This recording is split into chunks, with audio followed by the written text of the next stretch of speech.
All right, Ash, let's go. Another tour of Sri Lanka. Test cricket is not as easy as it used to be when you played for this Indian team, for what it's worth. Let me just go straight to it. Your primary area of expertise, the left arm spin question. India have three. They have Jadeja, they have an excellent Manav Sutar since his debut, and of course, Kuldeep Yadav. Can they fit all three in the same 11? Would you? I'm looking around the Sri Lanka's batting lineup. Ronak. I mean, first bizarre that Sri Lanka and first things first, Test cricket was never easy. Whoever played it, whenever, whichever point of time. See, Ronak, I think firstly I would look at the number of left-handers in their lineup and then try and make a decision. But even that said, I think Jadeja walks into your top five as a high-quality batter. Firstly, so I wouldn't put Jadeja under the bracket of a left-arm spinner anymore. I think he's earned his stripes to just walk into the team as a pure batter, which makes the problem solving much more easier. Manav Sutar walks in at the back of a good 7 wicket or a 6 wicket haul in the previous Test match. You need a frontline spinner, which Manav Sutar is showing early indications of being one. Spins the ball over the top. That's a vital ingredient to be a Test spinner. So I think they both walk in. I hope Kuldeep Yadav gets a go, but you can't really be certain, right? There's been a lot of talk about Kuldeep Yadav, about his performances sometimes, but I just think the guy deserves to walk into the 11 to see what he's capable of himself. Nobody has given him that sort of a run, right?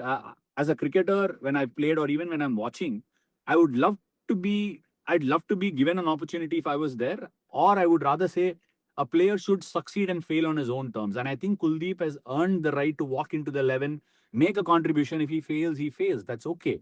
So actually, I mean, it's we almost assume it's a big series for someone like Kuldeep Yadav. He's played what 18 tests and been part of Test cricket for the best part of a decade. How important is this series for him?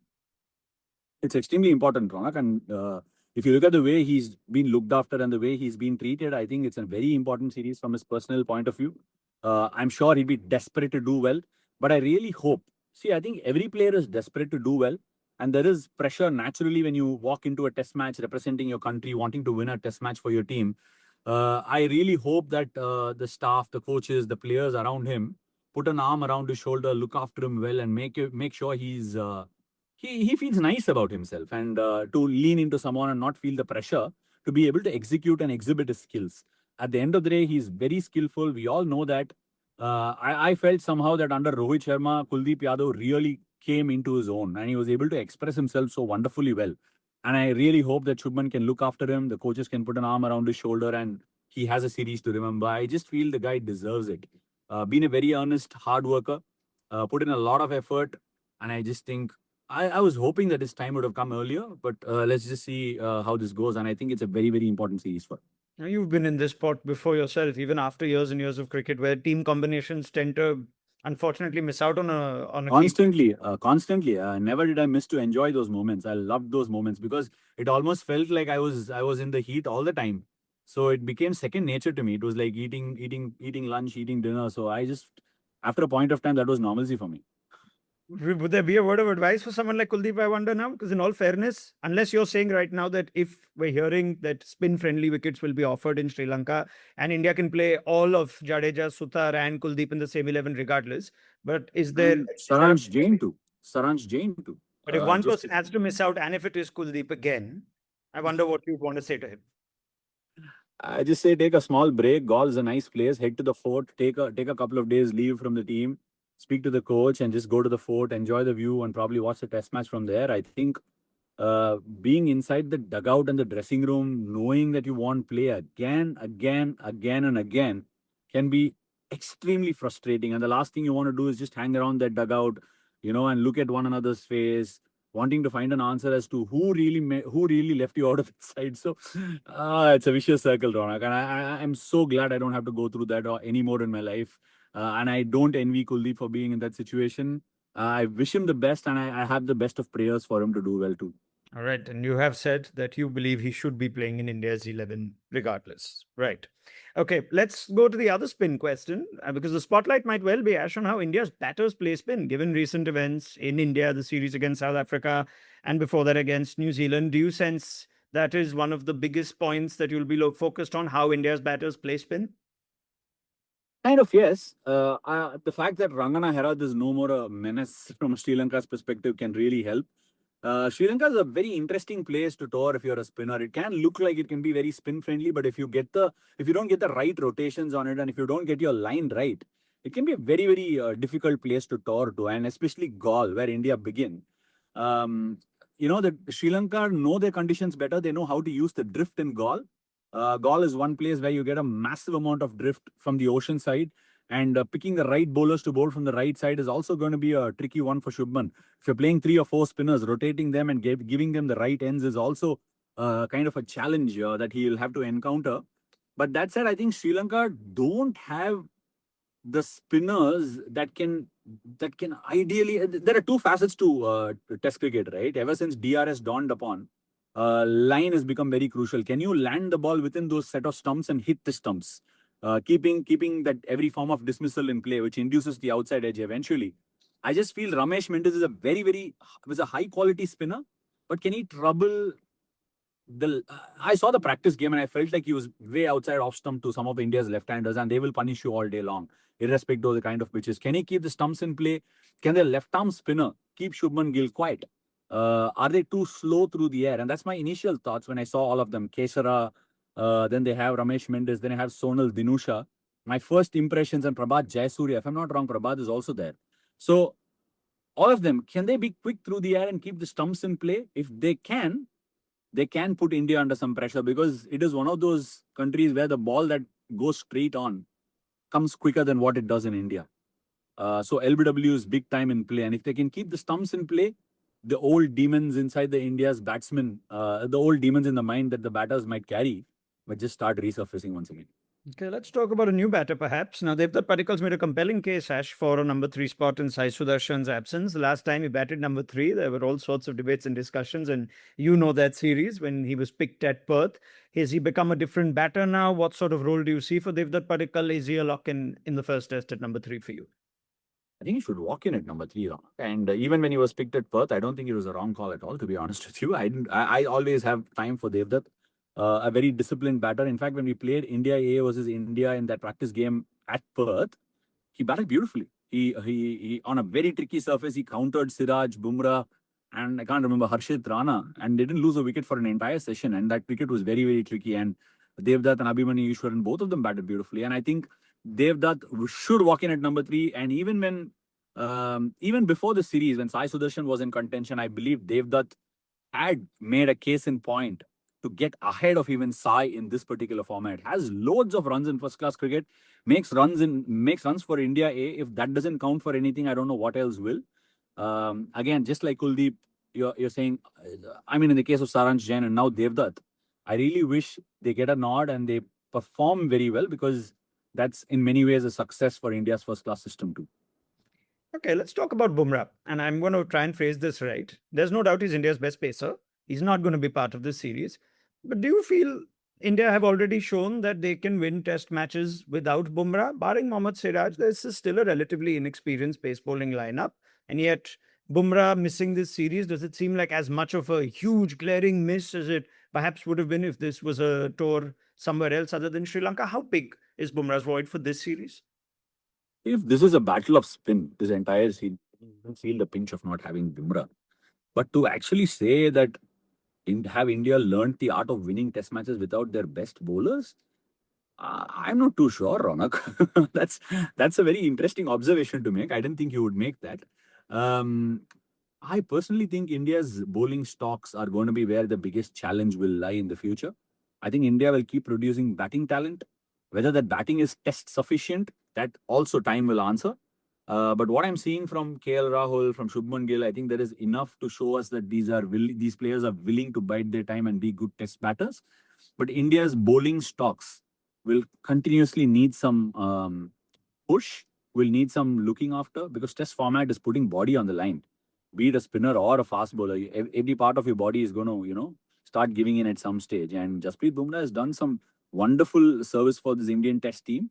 He's been a match winner. When we talk about Jasprit Bumrah missing out on injury, we must carefully tread that line of saying putting body on the line isn't easy, and it's not everybody's kettle of fish. And we need to value Jassi for what he's done. Whenever he comes back in conditions that are going to, not be a spin barrage, I think Jassi will be a crucial facet for this Indian team. I hope we can look after him very well.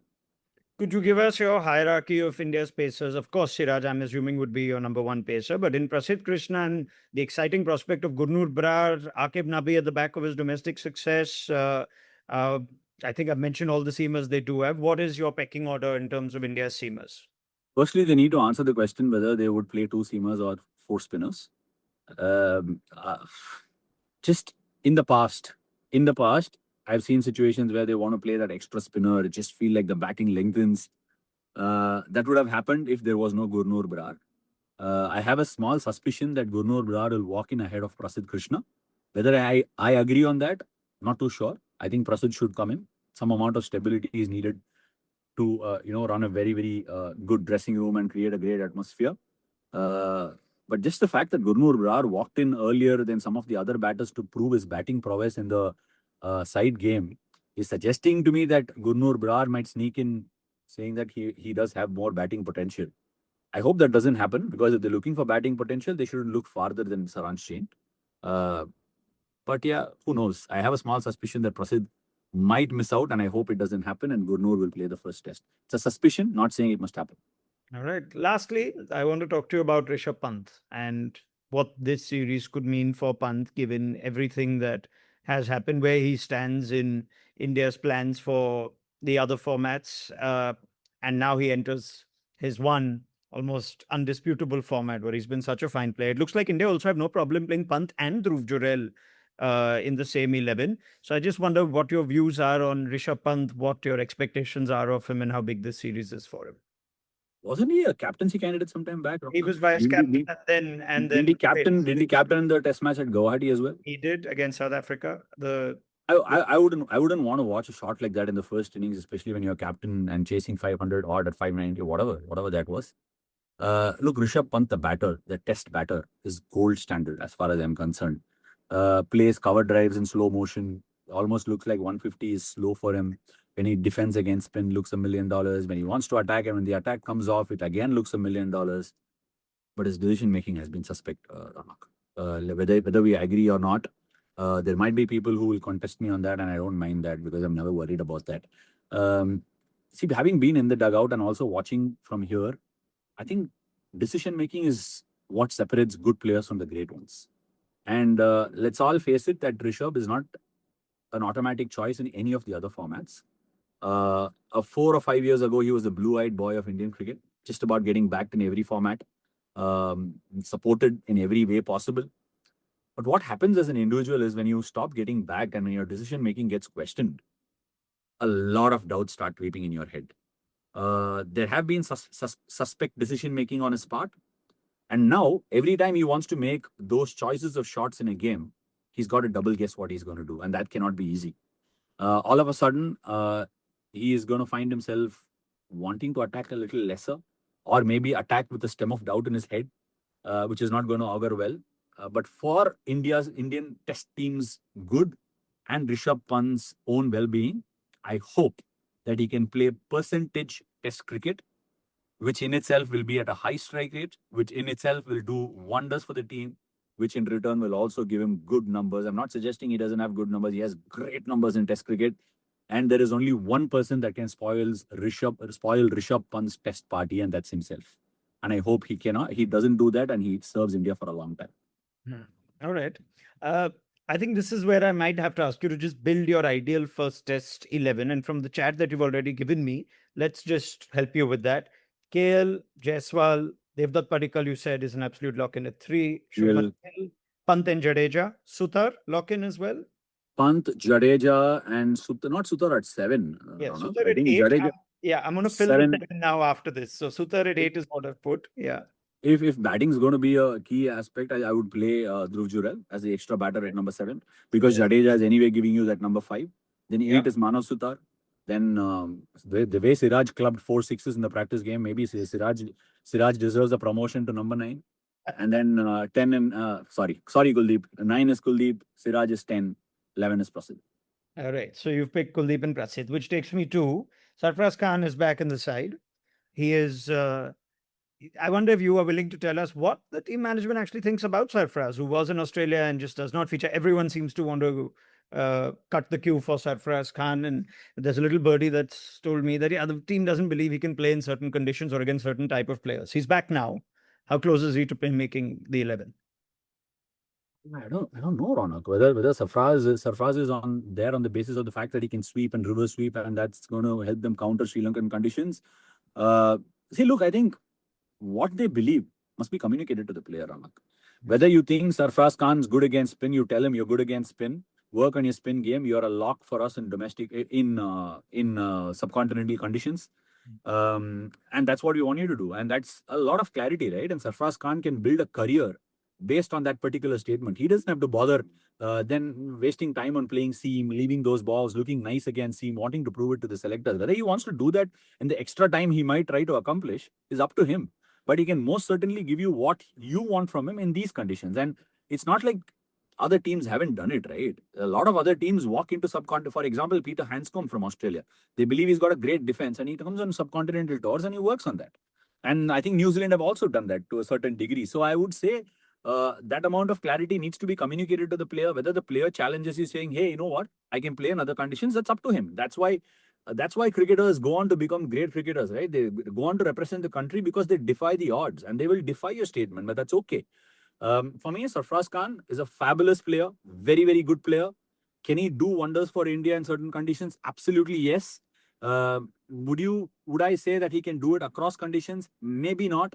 But to me, right, it's not about the size of the dog. It's about the fight that the dog possesses. So I would never rule out anybody before giving them a go and allowing them to fail. I think after all, every cricketer that plays and performs very well deserves the chance to fail. Failure is not so bad, Ronak. Failure helps you to succeed in the future. So I guess this is where I ask you, in which case, do you play Jurel ahead of Sarfraz? Because this is a batter who you could be playing in all your test cricket everywhere, and therefore you give him the run. Or is Sarfraz the better player in subcontinent conditions? So no, in this series, he plays. I'll turn it on you. Dhruv Jurel has been with the test side for a long time. You play Sarfraz Khan, he comes in and plays this game. What do you tell Dhruv Jurel? Hey, you know what? He can play spin well and you can't. Is that what you tell him? Bizarre, right, Ronak? I mean, decision making is a big thing, and that's why stability in decision making is the key.